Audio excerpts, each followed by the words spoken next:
Андай өмірде болады ғой, бәрін істегім келеді, бәріне үлгергім келеді, бәр нәрсемен айналысқым келеді.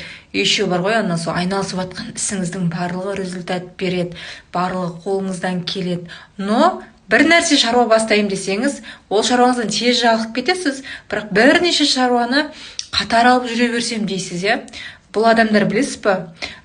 Бұл адамдар жеті қуат көз деңгейі бар ғой, сол жердегі жүрек көзі бізге ең жаңағыдай маңызды рөл атқаратын қуат көзі. Яғни жүрек көзі бұл адамдардың 99% болады. 99% болған кезде бұлар өткен өміріндегі барлық қабілеттері бірге келеді де, сол өткен өміріндегі қабілеттерінің барлығын осы өмірде жасап көреді.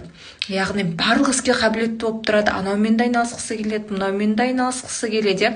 Және де сол нәрсенің барлығы осы өмірге келген кезде жүрек чакрасы 99 болып келген кезде шығады.